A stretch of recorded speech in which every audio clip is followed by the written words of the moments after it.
It's good stuff. It's all there. Oh, it smells nice.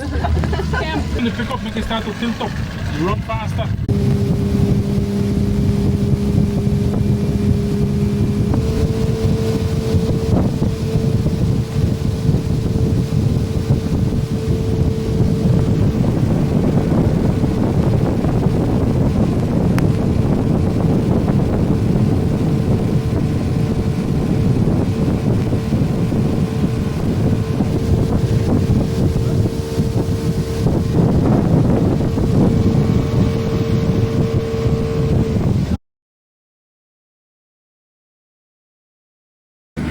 Are the vultures that are flying? Yeah.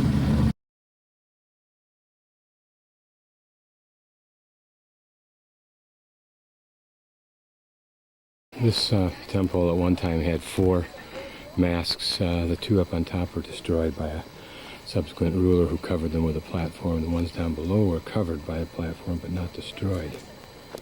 Interesting to wonder what the motivation was for not destroying it.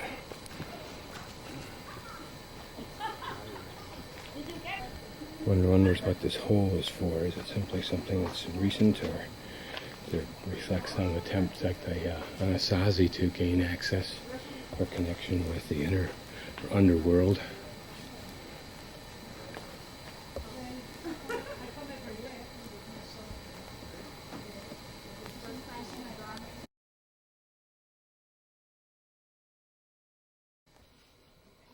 Folks, anybody would like a drink of cold purified water? Yeah? Nothing like to call, but probably was most impressive in its time, and probably much higher. What's interesting is its location along this river, and this is a large lagoon.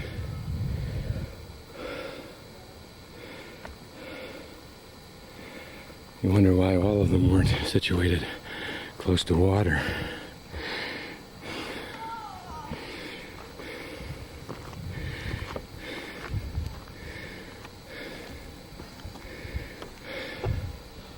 Maybe an example of the ceremonial stairs here on the left, and perhaps either a different overlay of ceremonial stairs or somewhat shorter worker stairs, although the worker stairs were normally about like this, about half the distance, and were usually subsequently covered by these larger ceremonial stairs. This looks like it was overlaid.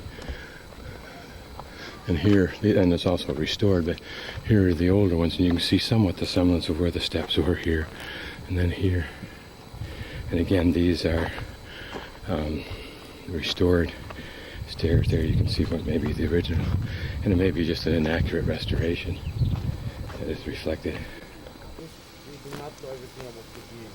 Now, it is believed that in the post-classic period, the game was used for gambling purposes as well. But the bigger cities had long been abandoned. Now, a land dispute could have been settled here peacefully by means of the game. For example, Lamanai would... Longest occupation of any temple in the Mayan world, almost 2,500 years. Questions? We go back to the picnic here.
here, and I'm just going to sweep around so we can see what this looks like. This is Kohunlich, developed in the 7th century and abandoned 12th or 13th century, which puts it close to the Anasazi abandonment.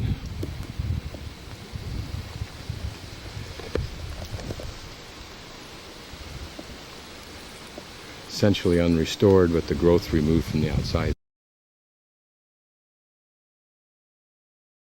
Okay, we're standing in the Plaza of the Stars, and it's been cleared. These monuments have not been restored. They've simply had the vegetation removed from them. But you can get a sense of how important this must have been. Notice the stairs over there leading up to what's called the tribuna, whatever that was, I don't know. And the Temple of the Stars over there.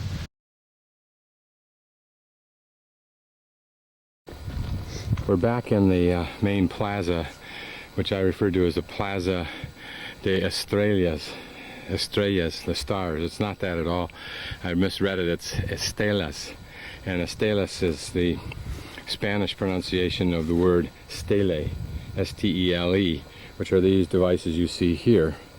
And what they did was to record on them the exploits, the heroisms, the power of the ruler at the time. Whether that was simply a place of worship, or whether that also has some kind of star time science relation, I don't know. And across the road, the Acropolis. Now, I'm not sure where the term Acropolis comes from in this instance.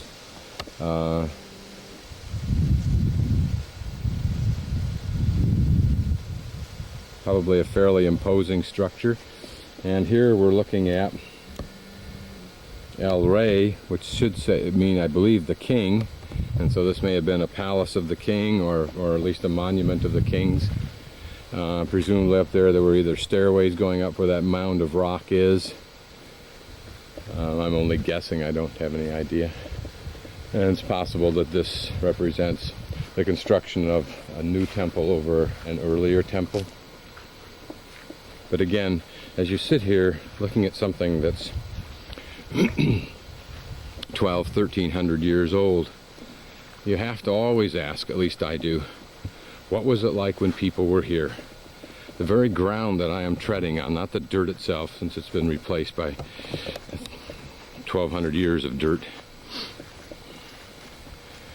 People trod these same paths that I'm walking on. They've seen the same rocks, for example, there. Those rocks were probably exposed, very same rocks. Now, they would have been covered with stucco, so in that sense, what we see cannot be what they saw, because what they saw was completely covered in stucco that sometimes had sculptures on it and was painted usually a brilliant red that you may have seen in pictures. So, to say the least, this would have been a dramatic looking place. And of course, red being the color of blood. Back here, we're in the Plaza Merwin, or Merwin, and I know nothing about it, and I have nothing that I'm being told about it here.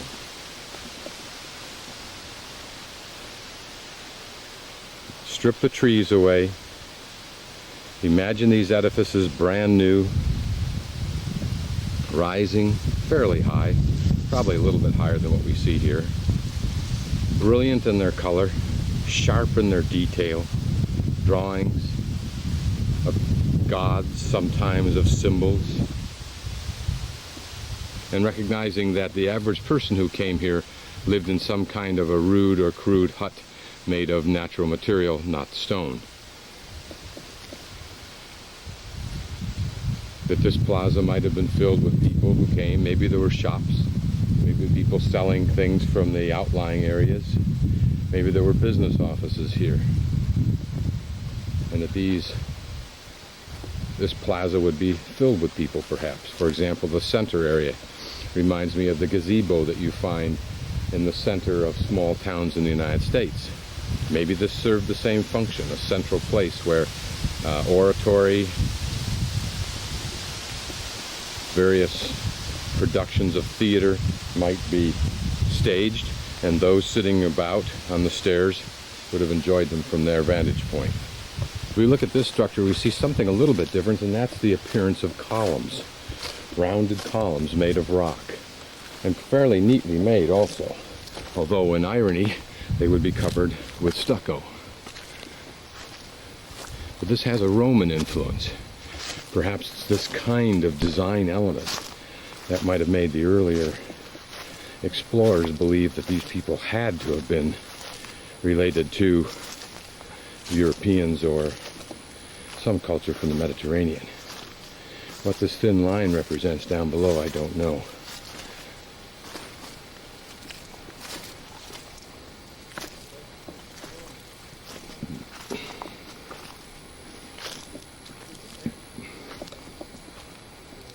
What is interesting is that this is not a large building. This is it, what we're seeing right here. So the view from the front would be far, far more imposing than even the view from the back. But also it seems to have such curious use. Here's a very narrow walkway, and perhaps it leads to a private office, a small office here. Perhaps it's a balcony, who knows. Notice the idea of the columns continues along here. So interesting.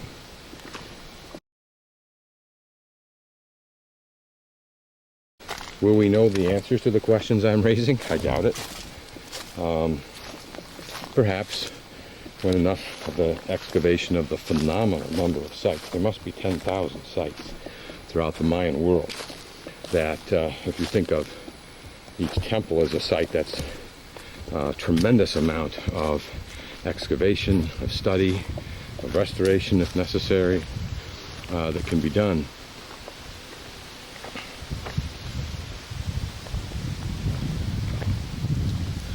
Before even the smallest of answers can be found, if at all, and then those somehow collected in the brains and the computers of the anthropologists and archaeologists who work with these kinds of things, until finally some picture slowly, as it is now, begins to emerge, like some face emerging from a foggy, cloudy room. Slowly you begin to see the rough outlines of it. Then slightly more detail. First perhaps the nose, which sticks farther out, and then perhaps the cheekbones, and then the forehead, and then maybe the eyes, and then maybe the subtle things. The ears begin to show. But in that same fashion will the Mayan world come alive. Perhaps by people like you, who will, for some reason, be excited about the discovery of the unknown, and spend the rest of your life piecing together this kind of information. Here's illustrated the classic problem that archaeologists have, and that's trying to restore something that has been partially destroyed as well as covered up by nature in the form of trees and vegetation. And as we learned, or you will learn, when we're talking about erosion, one of the key factors of erosion is the erosion of roots, caused by roots. They have tremendous power to enter and destroy, to crack and open up. And of course, trees of this magnitude do an outstanding job of that. And you can see these roots going right into the wall, as here. And if left to do so, and it may be because the tree is still alive, it could ultimately end up destroying that wall also. Notice again the apparent limited function of this building here, second building. And yet with columns that are square rather than rounded, are these administrative offices? I don't know.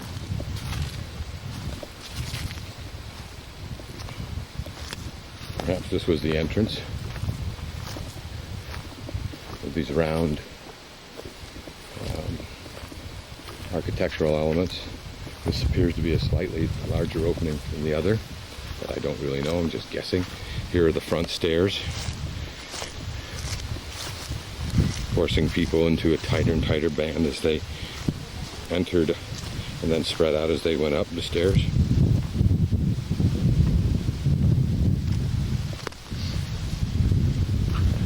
This could be a small square in a small town in Mexico, and is even in design roughly the same as what you might find in a square in the United States or any place else in the world. One central area surrounded by buildings of fairly decent magnitude.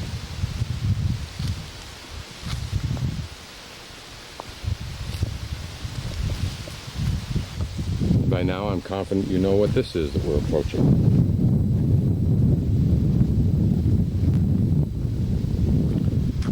Notice the vertical wall. Notice the preciseness of that wall, even today, with trees and other things moving it around in places it still shows how beautifully made it was. Notice the angular slope, and then the vertical slope. Even today, after 1,200 years, 1,300 years, this remains a very viable building to envision. And where did the people go to watch this? Were they up on top? I suppose, but I don't know. The ball court. Yeah, I'm now on top of the ball court. You can see that this is not a very wide area, but probably enough that maybe 100 people could stand here looking over each other's shoulders, or maybe the wealthy, since apparently 15% of the population dominated the other 85. Perhaps they had chairs nicely spaced with the servants, or slaves rather, to bring them refreshments as the game progressed. But here beneath them, the game would have progressed. And try, as I pan through here, to imagine what it would be like to be a noble standing where I am standing, as 1,300 years ago men and women did. How would you feel about this game? How would you feel about its religious purpose? The logic of the connection of physical game and the wishes of the gods you revered, that you worshipped.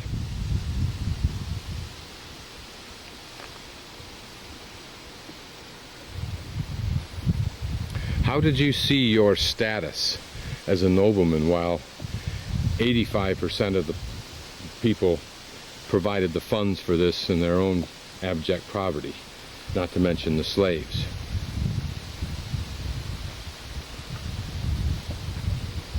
Were you from their day, how would you justify the ball game, the sacrifice at the end? Certainly from your religion, but explain how. How were the gods somehow satisfied by this?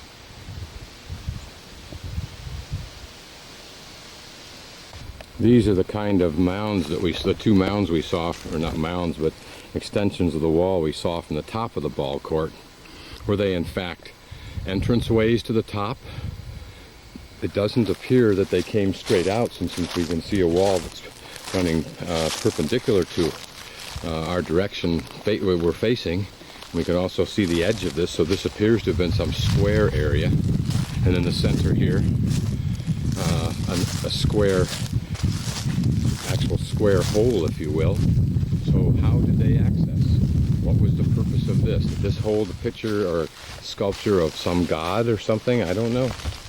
I don't know. At either end of the ball courts are single walls that have been excavated to show their location and their remains, opening up a fairly sizable area at each end. Were these part of the game? Was this where the poor or the less noble hung out? Were there shops, refreshment stands, hot dogs, banners for sale here, baseball caps for your team? I don't know. But notice that it was a square, and the wall was probably significantly higher than this, and enclosed a fairly substantial area.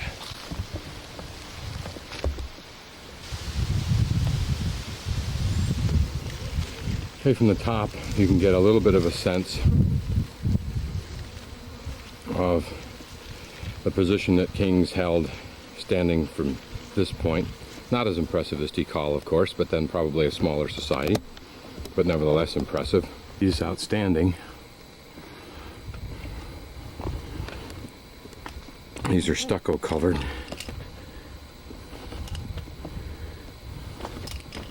Now, as seen from someone standing even at this level, which would not have been a level that all would have had access to, but these imposing masks, there would have been 8, 1 here, and then those 3 there, and then 4 on the other side, all representing the, I guess, the gods and a tribute to the sun god.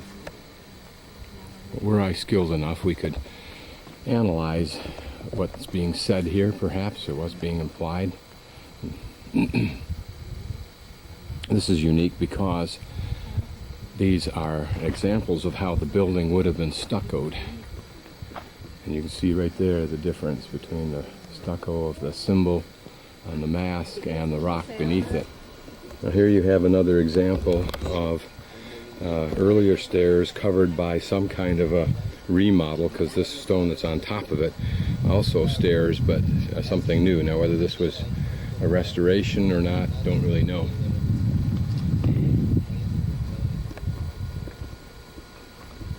Even from this relatively small temple compared to the ones at Tikal, you can imagine, not only from the base that we're standing on, but from the bottom of the hill, how impressive the person at the top would look, particularly with the sky behind the edifice itself.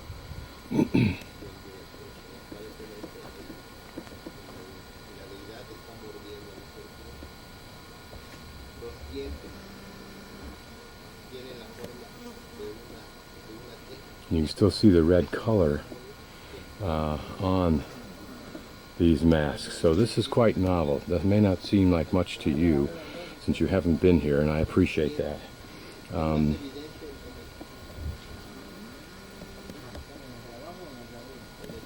But imagine of all of the color photographs that you had seen in magazines and all of the movies that were made of color that you have seen, or for some cause of deterioration, were returned or became black and white, except for fragments of them that still had color, or fragments that still had some undistorted sound in the music track. Imagine Raiders of the Lost Ark with just a few chunks in color and a few chunks of sound that were not obliterated, or at least were warped. And that's perhaps the analogy to what remains here in the way of color and in stucco. Very, very unique, very, very novel. We're now at the back. Notice that it is finished off. Notice the difference in design here also, that the corners are indented, if you will, in the design. Somewhat novel. And that the walls themselves appear to have these indentations, these lined indentations for some kind of design element. Whether the design was simply because it seemed like an interesting design, or whether someone felt that it had a real effect on the perspective that a person had, don't know that anyone knows. And you also notice that it stands on a platform, and then we are now standing on a platform which has been excavated out, and presumably there are other platforms cascading on down the hill.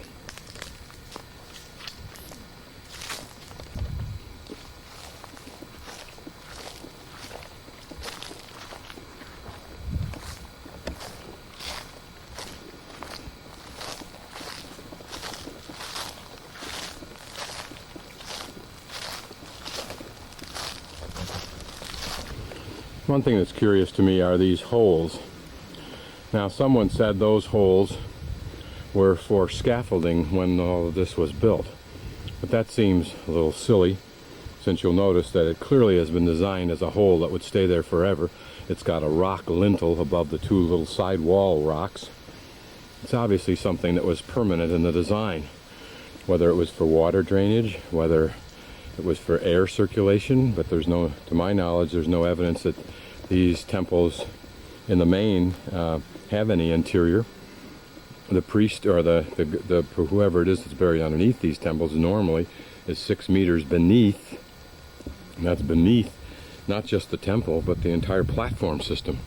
So it's curious to me what those holes were for. Plus, there's only one in that entire wall, so hardly the basis for a scaffolding structure. Okay, I'm now standing on a wall that has the evidence of stairs in it. You may be able to make it out from this picture, I'm not sure. Stairs or seats, but probably stairs that were used as seats. But this would be a plaza, this area that we see. And you can see over here where that tree is that makes a V, the corner roughly of this plaza. And beyond that, the first plaza, the main plaza that we were in earlier, the plaza of the steles, or the stars. It doesn't mean Michael Jackson. It also looks like, that was a joke, sorry. Anyway, also it appears here that this little trench, which has been designed, may have served as part of the irrigation system. In other words, water coming down off the temple, which is right behind this, so I'm focusing on it now. Maybe the water drained into this point, just a guess. Also, panning across here, you can see a little bit of evidence of these different platform levels that I was describing. You can see one right ahead of us here, another one there, perhaps one where the woman is walking.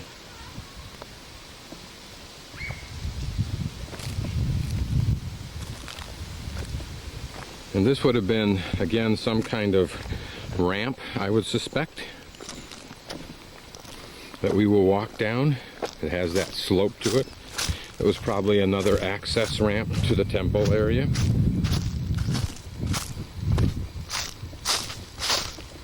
It appears to have been built almost on solid concrete, solid rock, but this may be some kind of covering that was placed over it to preserve it, because there still is evidence of walls right here. So this could have been a raised area, and maybe not a ramp at all.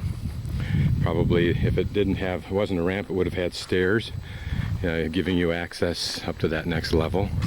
So you could kind of sit on the plaza on a Saturday night and watch the little ladies go by, and people doing what people do on a night off. Some structure apparently right here in the middle, whatever that might have been, who knows. Okay, we're continuing our walk from the temple. We're going past the first large square or plaza, the Plaza de Estrellas, excuse me, and we're approaching the side of the Acropolis through these trees.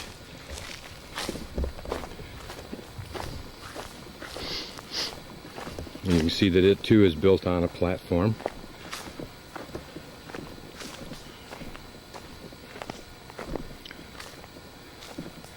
That once upon a time it looks like there would have been an entrance there, whether it was blocked by the Mayans or blocked by archaeologists to prevent entrance and destruction. Don't know. There are the wooden lintels that would have been over the doorway. What's curious is the narrow doorway. Curious to me, at least. But here we can get a sense of the structure. Notice the tiering of the foundation stones, or at least the stones at this level. It's all filled in inside, so makes you wonder what, if anything, was ever in there. And this rock wall, how high did it go? What was its purpose? To create an inner courtyard, a place where some could move for reasons I don't know. No, not really. It stops right here. Perhaps what we're looking at is a wall that was constructed over this building at a later time as, in essence, a remodel. In fact, it may be that this wall that we've been walking behind is a continuation of that wall, which is over the entire surface of the earlier temple. That appears to be the case. Notice that the steps here may be 3 feet high, and the steps here may be 10, 15 feet high. So I guess I would go with my initial thought, and that is that this is an example of a remodel on top of an older building. Notice again the elements of destruction, trees. Notice the root coming right out of the wall of these trees, right out of these walls. Why would a ruler mandate or demand that a building be covered with, in essence, a new building. What reasons would you give for that? What would be the motivation? What would be the purpose? Okay, we're now looking at the Acropolis, whatever that means, from inside the plaza that's composed of the Acropolis, El Palacio, and I'll just pan around so you can see that. This is El Palacio, and Complejo Residencial. In other words, the residential area, probably of nobles and so forth associated with the king. These steps are relatively easy to climb. They're normal height steps, slightly higher than what we were used to, but not the ceremonial type steps that we saw at Tikal and other places. And there in the center are workman steps. These are very shallow, so it was easy for people to work carrying things up to the top. And we're now entering the very top portion. And it opens up to its own plaza on top of the building. It's the largest structure in Kohunlich. Looking at the courtyard from on the top, but notice the curious structure of these indentations. What were they for? And across what almost looks like a doorway, perhaps filled in at a later time, perhaps even used as a ticket booth or as a window. Who knows for sure.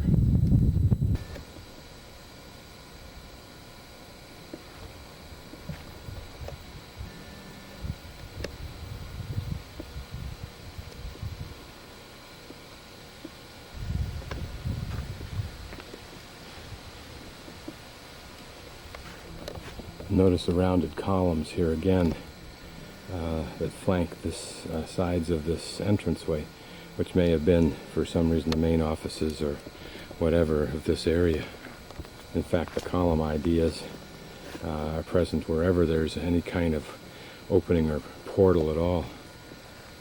So it's very interesting. Okay, we're now entering what was the heavily modified, sometimes vandalized, royal palace. It's argued that this was a very palatial, elegant place, and perhaps it was, but notice the rooms are not large. This certainly would antagonize those who lived at Teton Pines, as this is all the space they had. What these were used for, these rooms, who knows? Again, those indentations are curious. Were the platforms for beds? Don't know.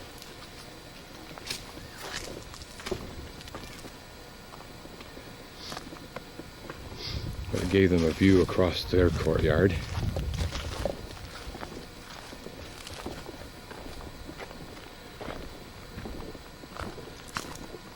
To the Acropolis to the left. This was probably pretty sacred ground that very few individuals ever had access to. Priests, some noblemen, family, and so forth. So it's not like 90% of the inhabitants kind of cruised through the palace or around the palace grounds. I suspect that wasn't the case. This is residential. Again, has an inner courtyard, I believe, which is probably the signal of elegance and remains so today. Oftentimes a small courtyard like this is a centerpiece in a house today in Mexico and South America in general.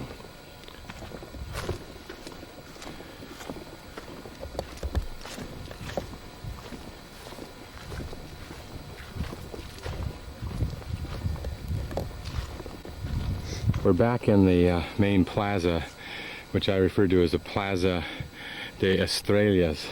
Estrellas, the stars. It's not that at all. I misread it. It's steles. And steles is the Spanish pronunciation of the word stele, S-T-E-L-E, which are these devices you see here. And what they did was to record on them the exploits the heroisms, the power of the ruler at the time. These, of course, have been totally eroded by nature to the point where there is no evidence whatsoever of any carving on them.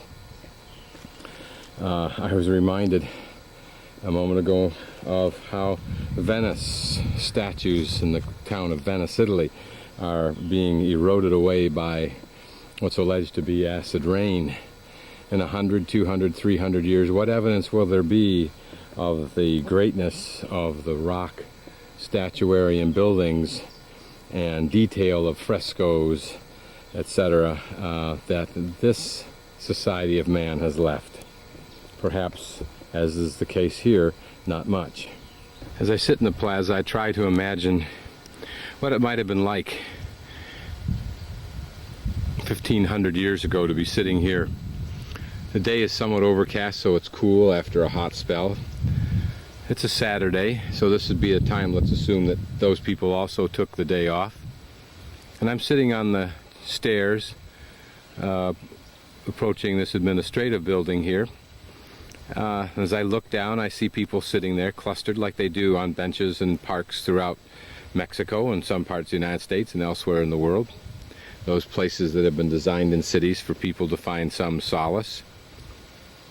And down by where that tree is, which of course it's not there right now because we're looking back 1,500 years, sits a young couple passionately discussing their love affair, no doubt.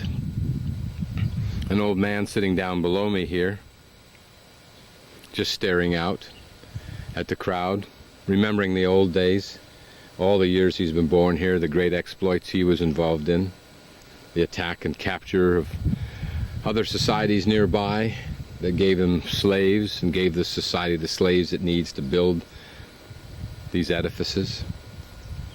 Panning around, people staring up at the stele, reading them, the exploits of the king, and the guards standing protecting those entranceways, looking very strict in their power, their brilliant weapons and their powerful strong arms, that trained skill that they have. And up on top, just barely, you can see some bit of work going on with the priest, or at least the priest or people who work with him. Some little daily ceremony that they do, no doubt to appease the stars, which control most of all that happens in our world, the Mayans. And people doing business on the Acropolis. And there, the daughter and the son of the king. Huh. I never thought I'd see them playing in the square. They surely have their own. There's a curious plant sticking out of this palm. It must be a fruit of some sort, obviously, but there are bees all over it. It looks like a banana stalk without the skins on the bananas, and the bananas look more like corn. Go figure.